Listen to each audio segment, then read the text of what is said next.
Bonjour et bienvenue dans ce tout nouveau numéro de votre émission préférée, Sexualité sans tabou.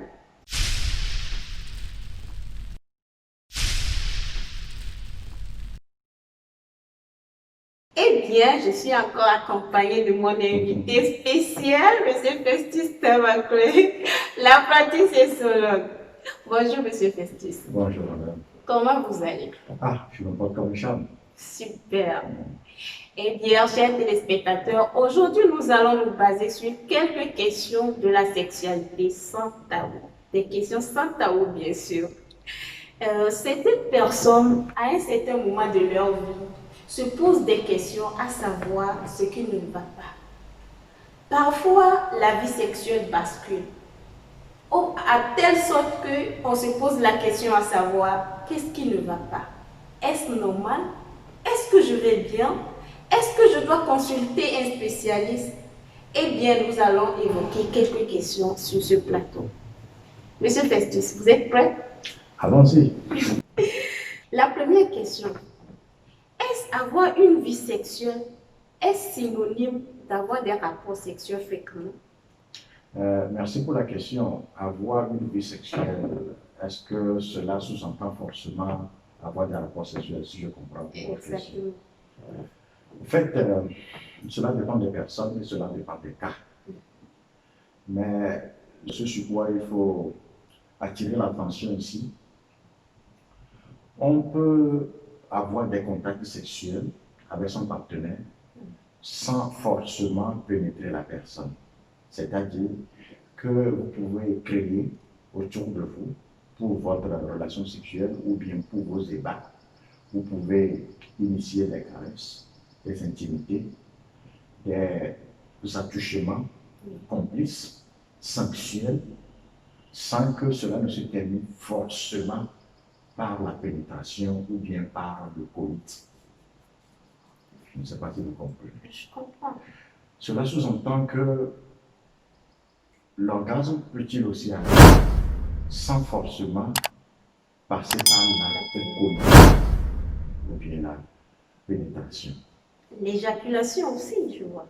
Bien sûr que vous pouvez vous caresser dans une intimité, dans une complicité absolue. Vous pouvez vous caresser au point à ce que la femme atteigne l'orgasme ou bien à ce que l'homme éjacule sans la pénétration. Cela veut dire que l'acte sexuel n'est pas forcément synonyme de cette va-et-vient, de la pénétration ou bien du coït. Et moi, j'ai une inquiétude là. Est-ce que la sensation est la même? Bon, je pense que cela dépend de la complicité. Et cela dépend aussi des partenaires qui sont en face l'un de l'autre.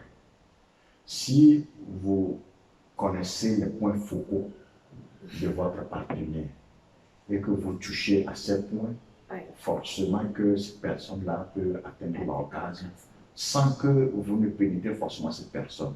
Vous savez, la pénétration, en fin de compte, doit être l'aboutissement du plaisir sexuel, mais pas le début. C'est l'aboutissement du plaisir sexuel. C'est quand vous chauffez votre partenaire à blanc. Vous chauffez votre partenaire vraiment à blanc. Et la plupart des cas, vous allez remarquer que quand les deux partenaires sont bien chauffés à blanc, c'est-à-dire que vous garantissez des atmosphères correctes, vous vous mettez dans les meilleures conditions pour l'acte sexuel, vous n'avez pas forcément besoin de vous pénétrer. Même s'il va falloir que vous pénétriez, la plupart du temps, cela ne dure plus longtemps si vous avez passé la plupart ou la grande partie de votre temps à faire des caresses complices. Wow. Là, chacun est porté sur ses grands chevaux et la sensation est à tel point qu'il suffirait juste d'un peu de coït. Et tout le monde se lâche. Et tout le monde se lâche. Et tout le monde est irrécupérable. Super. Donc voilà. Merci, monsieur Apprenti. Eh bien, la deuxième question. Qu'est-ce qui peut éloigner une personne de la sexualité? Il y a deux choses essentielles je dirais, deux facteurs essentiels. Un, c'est la routine, et le second, c'est le stress. Mettons une différence nette et claire entre la routine et le stress. Essayons de définir ici les contours des uns et des autres et les faits que puissent avoir les uns et les autres sur nous. Commençons par la routine. Qu'est-ce que c'est que la routine? La routine, c'est de savoir comment ça commence, comment ça va évoluer et comment ça va se terminer. C'est-à-dire que à chaque fois, vous servez le même plat, dans les mêmes conditions, dans les mêmes ambiances. Alors le partenaire, il n'est plus vraiment attiré parce que déjà il sait que oh, ça va commencer comme ça. Après, c'est ça. Genre, il faut être créatif. Il faut être créatif sans cesse. Il faut explorer. Il faut feuilleter le livre du Kama Sutra. Ah oui. Et là, vous allez découvrir les 229 positions que nous enseigne l'art de faire l'amour, Kama Sutra. Donc, revenons à la question proprement dite. Je disais tantôt que la routine émousse la sexualité. Ça l'émousse. Mais contrairement à la routine, le stress tue la sexualité. Le stress barricade complètement la sexualité. Qu'est-ce qui se passe? L'homme est stressé. Il n'a pas l'érection en temps normal qu'il a. Et généralement, quand vous chauffez la femme à blanc et qu'elle est prête à vous affronter, et brusquement vous perdez la sexualité, faites attention de vous tuer. Genre, vous ne bandez plus. Vous ne bandez plus. D'un seul coup, vous chauffez la femme à blanc, et d'un seul coup, votre machin vous lâche. Âgé en panne. Tombe en panne sèche. C'est-à-dire qu'il n'y a plus de carburant, il n'y a plus rien, et la femme est là. Non. Ça peut être dangereux. De toute façon, ça fait mal. Ça peut être dangereux. La femme devient féroce et prête à vous dévorer. Mais au-delà de cela, il peut aussi arriver à la femme que la femme ait des complexes corporels, la femme ait d'autres stress aussi. Et qu'est-ce qui se passe au niveau de la femme? Les muscles qui entourent le vagin de la femme se contractent. La femme perd toute lubrification et la pénétration devient difficile. Et si par hasard, l'homme aussi se trouve dans la même situation, donc une pénétration devient quasi impossible. Dans ces circonstances, on dirait que l'homme n'est pas viril, l'homme n'est pas vaillant.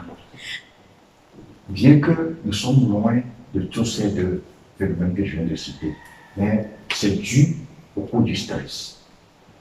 Voilà à peu près ces deux ennemis de la sexualité.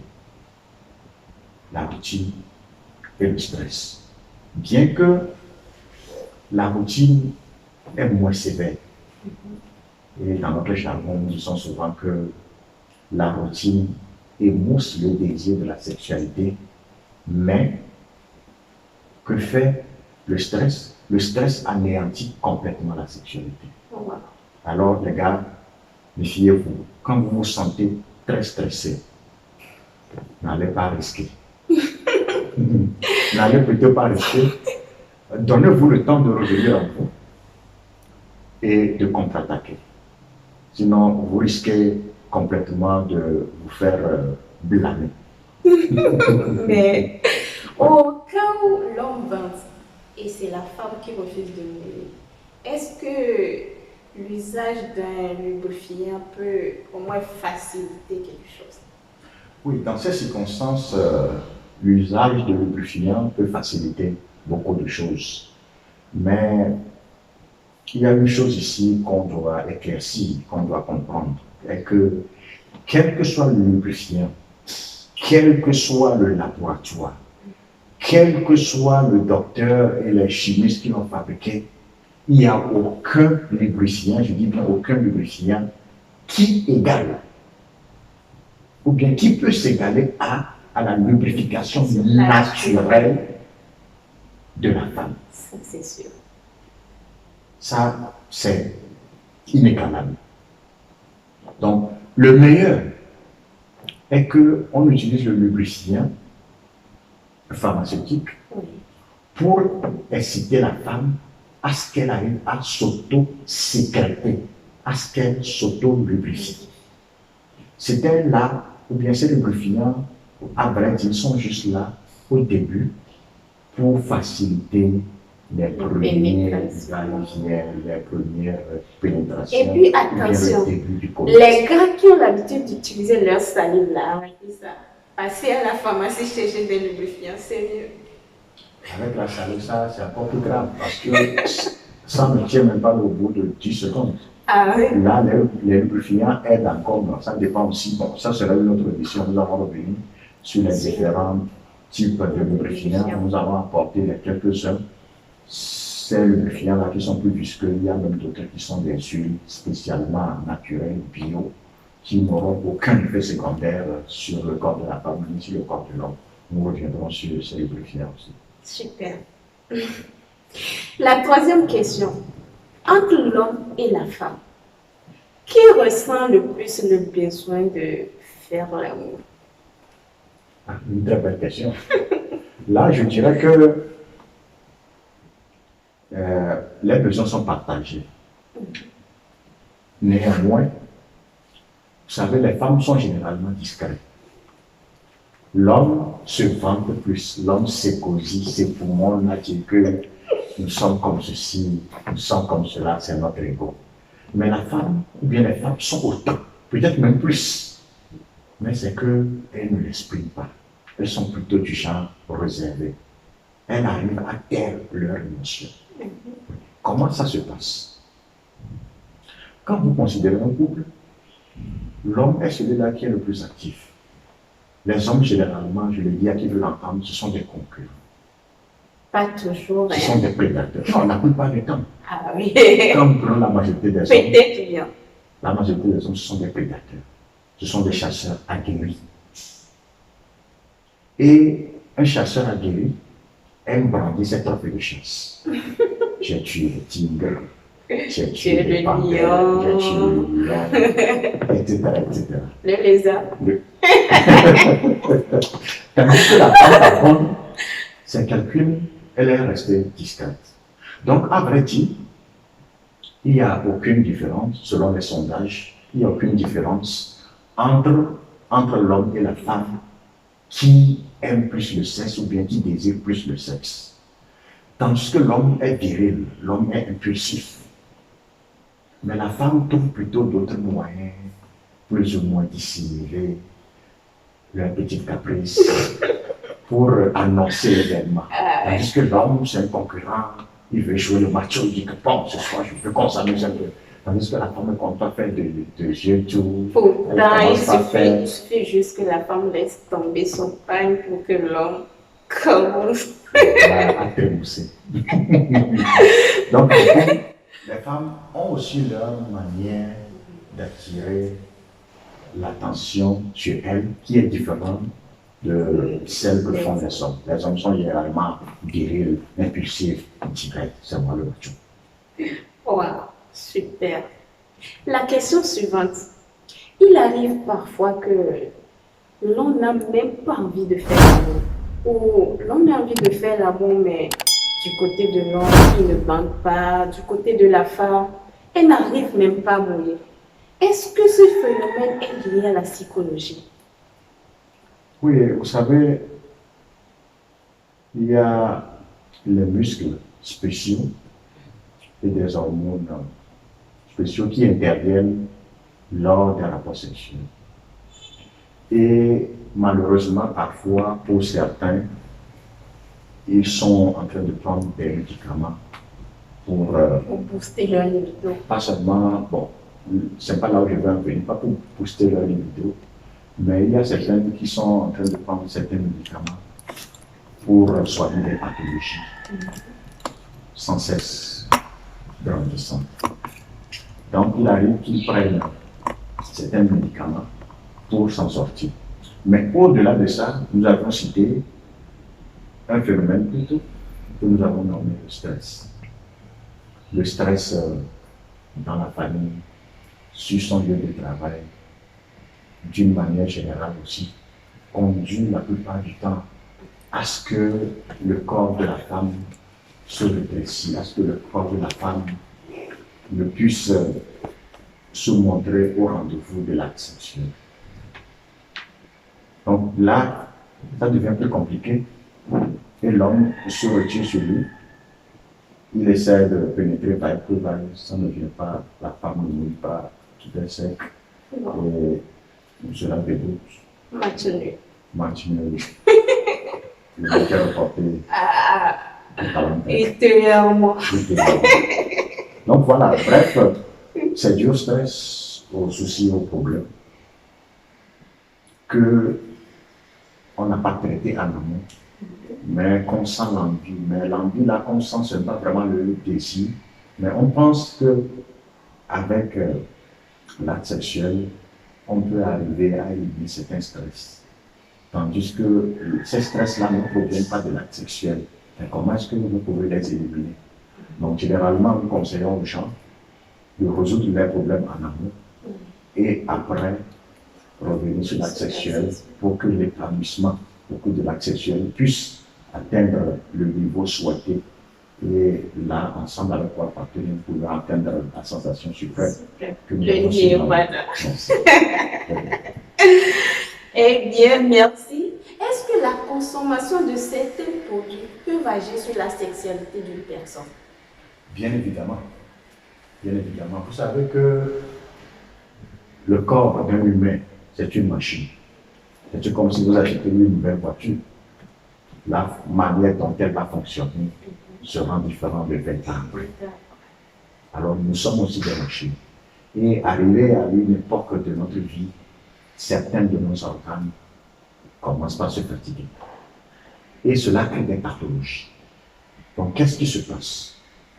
Il y a des médicaments que nous prenons. Par exemple, antiparkinsoniens, les antiseptiques, des médicaments que nous prenons pour maintenir notre taux de cholestérol, pour maintenir notre taux de... Les antiseptiques aussi peuvent agir sur la sexualité? Bien sûr. Wow. Bien sûr. Donc il y a plein de médicaments que nous prenons, par exemple, contre les tensions artérielles, l'hypertension et autres, qui jouent et portent des coups de massue très forts à notre sexualité et agit sur la libido. Donc du coup, ça nous empêche de ne plus bander comme si nous avions 20 ans. Malheureusement, c'est le prix de la vie. Oh là là. Merci. Et une femme en phase de ménopause, peut-elle encore avoir envie de faire l'amour? Madame, vous savez, dans l'art de Kama Sutra, les sensations d'une personne vont de 1 à 99. Wow. Il n'y a pas de limite. Bien qu'il peut y avoir des hauts et des bas, bien que durant sa vie, nos désirs, nos émotions évoluent en temps de ci, n'empêche à ce que même au début et pendant la ménopause, que la femme ait encore des envies. Qu'est-ce qui se passe? Vous savez, à un âge donné, quand le corps de la femme s'aplatit et que la femme ne se sent plus la belle jeune dame qu'elle était dans ses années de gloire, la femme se retire un peu sur elle et se demande: que sais-je encore? Qu'est-ce que je suis devenu? Est-ce que je sers encore à la société? Mais la plupart des femmes font un sursaut d'orgueil et se disent que maintenant, bien que je ne peux plus faire des bébés, je peux au moins être une source de plaisir intense à mon mari. Ah, ça c'est sûr. Donc, Quand la femme est dans sa période de ménopause, il y a des estrogènes qui tombent et cela ne facilite pas toujours les rapports sexuels. Bien qu'il y a des médicaments de nos jours qui n'empêchent pas totalement ces phénomènes, mais qui les limitent, qui les encadrent. Donc du coup, avoir la ménopause, ce n'est pas la retraite. Ah oui. Et dans ce métier de Kama Sutra, il n'y a pas de pause. Déjà à 90 ans, disons que c'est la vie.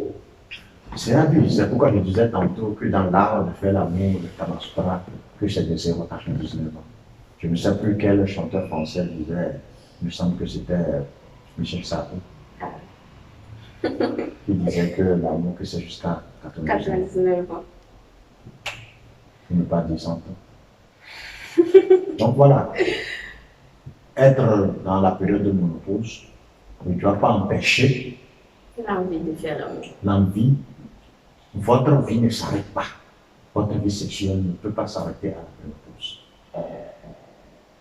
Seulement que vous n'êtes plus en mesure de procréer, vous n'êtes plus en mesure de faire des bébés, mais n'empêche que vous ne continuez pas à jouir pleinement vos ébats sexuels, être une source de plaisir intense pour votre mari, qui en a besoin. Sinon, là, je ne dis pas que les hommes sont des machos qui ont le droit de faire ce qu'ils font, mais si à un âge donné, vous n'arrivez pas à satisfaire l'homme, il va commencer par... Ah oui, il est obligé d'aller voir dehors. Il n'est pas obligé, mais généralement... Les hommes n'arrivent pas à résister généralement. Là, il faudrait que je fasse honneur à nos camarades hommes. Il faudrait que je laisse un peu de marge. Parfait. Le plus souvent, certains hommes se font opérer de prostate. Est-ce que cette situation peut avoir des répercussions sur leur vie sexuelle? Vous savez, le cancer de prostate, c'est ce qu'aucun homme ne se souhaite dans la vie. Aucun homme ne le souhaite. Mais le choix ne nous appartient pas non plus. Pourquoi? Parce que dans cette vie, ou bien quand le Créateur souverain nous a créés, ou bien quand nous étions en processus de fabrication dans le ventre de nos mamans, certains sont nés avec des organes parfaits. D'autres sont nés avec des organes plus ou moins défectueux. C'est juste comme au niveau des composantes physiques. Certains sont de grandes personnes, d'autres sont plutôt courts, d'autres sont moyens, d'autres sont beaux, belles, vilains, etc., etc. Donc du coup, c'est le même phénomène qui se passe aussi à l'intérieur de nous. Parce que là, nous ne voyons pas les organes à l'œil nu et nous n'arrivons pas à les juger. Mais au microscope, ou bien quand on fait les analyses générales, ou bien quand on fait, comment on appelle ça, les échographies, excusez-moi, les échographies, on remarque que certains organes sont mieux formés, sont bien dodus, sont bien robustes chez certaines personnes que chez d'autres. Généralement, vous allez voir que quelqu'un boit beaucoup d'alcool, mais il n'a jamais de problème de foie. Il mange beaucoup de viande rouge, il n'a jamais de problème de foie. Mais quand vous buvez un peu, et vous avez des soucis. Ah oui. Vous mangez un peu, vous avez des soucis. Tous les problèmes du monde. Voilà. Donc, du coup, cela dépend des organes, cela dépend de comment votre organe ou bien vos organes ont été faits au début. Donc, il arrive qu'à un certain âge de la vie de l'homme, qu'il soit atteint de cancer de prostate. Le mieux, c'est de se faire consulter à partir de 40 ans, annuellement, de faire des analyses pour détecter très tôt ce mal-là et commencer par prendre des mesures conséquentes pour éviter à ce que cela n'arrive jusqu'au niveau du cancer. Quand il arrive en ce moment précis où l'hypertrophie bénigne de la prostate est constatée, il faut accepter qu'on a passé la porte du non-retour, qu'on est atteint du cancer de la prostate et se faire opérer. Après l'opération, la plupart du cas, l'érection ou bien l'érectibilité que vous aviez avant disparaît. Donc, il faut un certain temps, environ entre 2 et 3 ans, pour pouvoir retrouver sa virilité et sa force, sa vaillance d'aplomb. Tant que ça? Autant que ça. Parce qu'il y a eu ablation. À partir du moment où il y a eu ablation, il faut un temps pour que la plaie se cicatrise, pour que l'érection redevienne normale.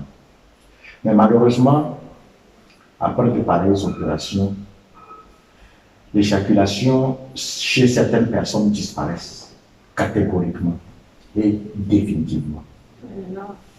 Mais il y a une bonne nouvelle parmi la mauvaise nouvelle. C'est que désormais, après de pareilles opérations, vous pouvez atteindre l'orgasme, mais sans éjaculation. Wow. Ça veut dire qu'après l'opération, l'homme ne peut plus procréer. Il y a une bonne nouvelle parmi les mauvaises nouvelles. C'est que après l'opération du cancer de la prostate, vous pouvez encore atteindre l'orgasme, mais seulement, tenez-vous bien, sans éjaculat. Donc, ça veut dire automatiquement qu'après l'opération, l'homme ne peut plus procréer. Après l'opération, malheureusement, l'homme ne peut plus procréer. Disons alors que cette opération ressemble un peu à la vasectomie. Oui, bien, madame, vous savez que c'est aussi une opération qui n'arrive pas à 40 ans. C'est aussi une opération qui n'arrive pas à 40 ans. Et en temps normal, vous devrez avoir le temps de fabriquer autant d'enfants.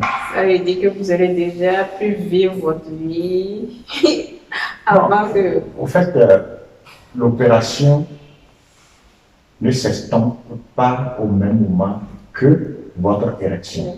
Seulement que la force ou bien la virilité de votre érection ne sera plus la même après l'opération.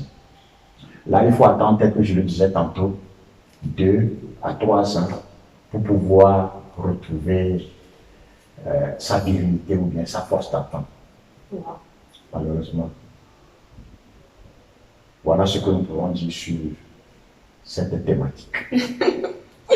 Merci. Ma dernière question. La première fois pour les rapports sexuels, est-ce qu'il arrive que les expériences que l'on vit, on peut les surmonter? Si oui, comment? Vous savez, dans la vie, il y a toujours une première fois. Que ce soit en entreprise, que ce soit des contacts. À chaque fois, nous avons l'occasion de se confronter avec une première fois. Mais une première fois dans le monde sexuel ou bien dans le monde du Kama Sutra est carrément autre chose. Pourquoi? Parce que vous ne connaissez pas encore la personne en face. Vous ne savez pas s'il est un lion ou bien s'il est une tortue dormante. Donc là, on se fait beaucoup d'idées. On se fantasme sur la personne. Tu dis, ah, il devait être comme ça, il devait être comme ceci. On est là, on ne dort plus vraiment bien, on a des anxiétés, des appréhensions. Si vous-même, vous ne l'avez jamais fait en fait. Non. Le problème est qu'on n'est plus taraudé par la personne en face. C'est-à-dire que chacun fantasme sur l'autre. Chacun fantasme sur l'autre. Je dis que, ah, comment il est, comment il va se présenter, est-ce qu'il est féroce, est-ce qu'il est doux, il est calme. Donc on se fait tellement d'idées. Au moment venu, on se demande, ok, bon, c'est le jour J, on va voir ce que ça va donner. Et la plupart du temps, ça se passe généralement bien. Et la plupart du temps, on se souvient toujours de cette première fois. Parce que chacun est tellement si préparé dans la tête psychologiquement que chacun donne son meilleur. Le meilleur souvenir. Le meilleur souvenir.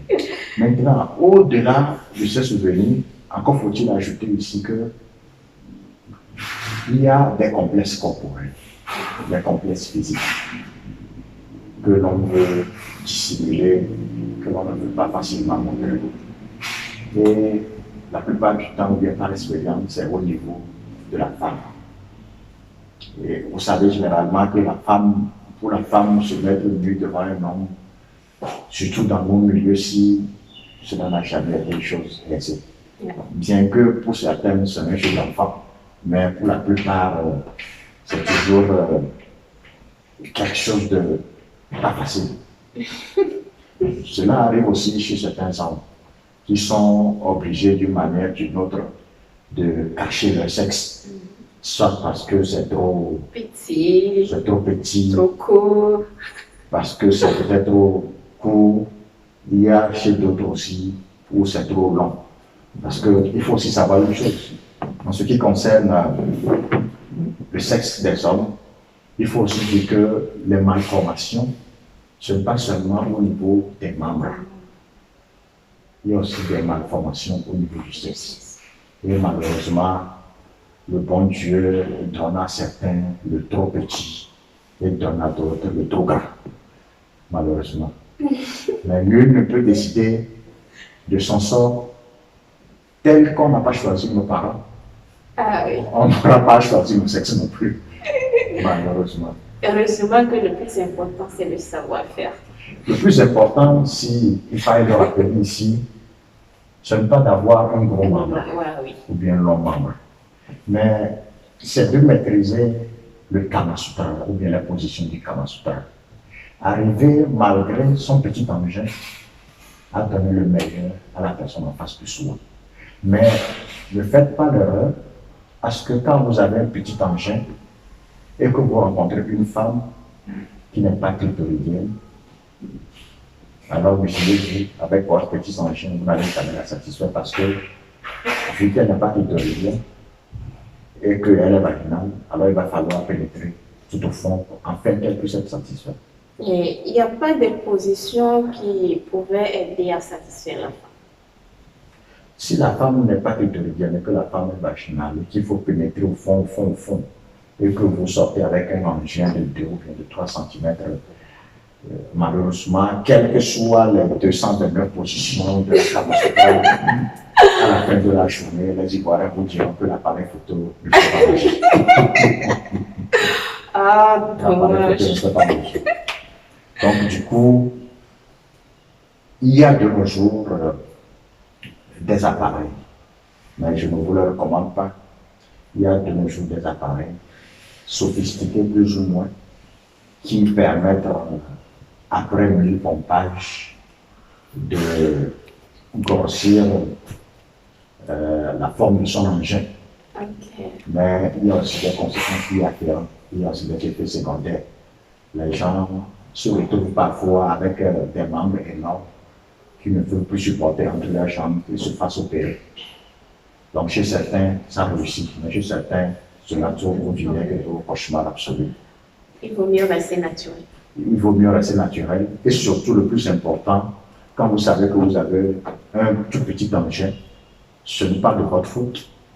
C'est Dieu qui vous a donné. Vous ne l'avez pas choisi, mais évitez-vous de vous aventurer chez les femmes qui ne sont pas des femmes clitoridiennes. C'est-à-dire que les femmes avec lesquelles, si vous appliquez le cunnilingus, si vous la léchez ou bien si vous appliquez des caresses au niveau du clitoris pour qu'elles se satisfassent. Mais si ce n'est pas de pareilles femmes que ce sont des femmes vaginales qui devraient pénétrer au fond, ne perdez pas votre temps et ne vous laissez surtout pas frustrer par ce genre d'événements. Parce qu'à la fin de la journée, ce n'est pas votre faute et que vous êtes né comme ça. Super. Merci, Monsieur Festus Tamakle, l'apprenti sexologue. Votre mot de fin? Mon mot de fin pour cette émission, je pense qu'on a beaucoup parlé, un peu tous azimuts de différents thèmes. On a abordé plusieurs sujets.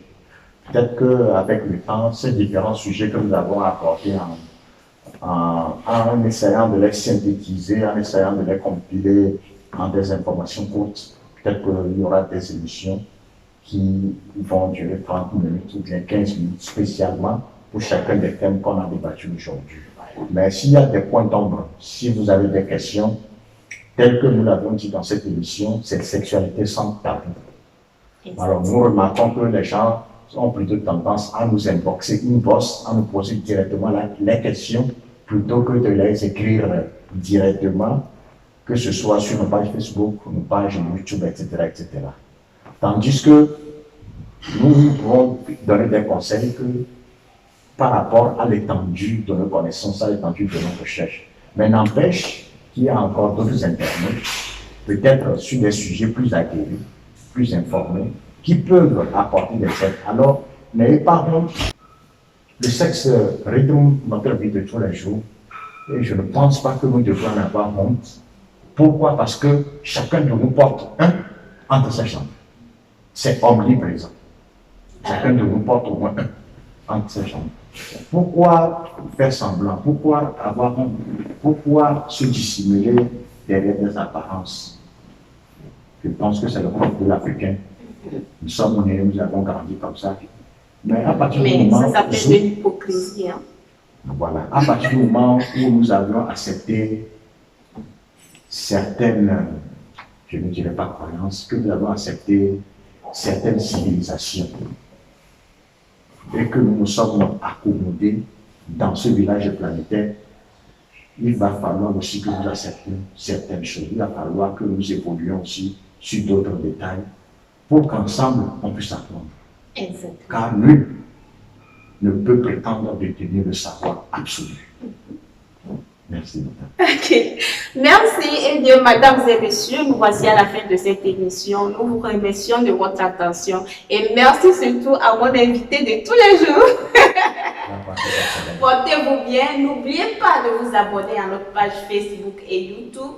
Partagez nos publications, aimez, commentez. Et surtout, activez la cloche de notification pour être au parfum de toutes nos publications. Portez-vous bien, je vous adore. Bisous, bisous. À bientôt.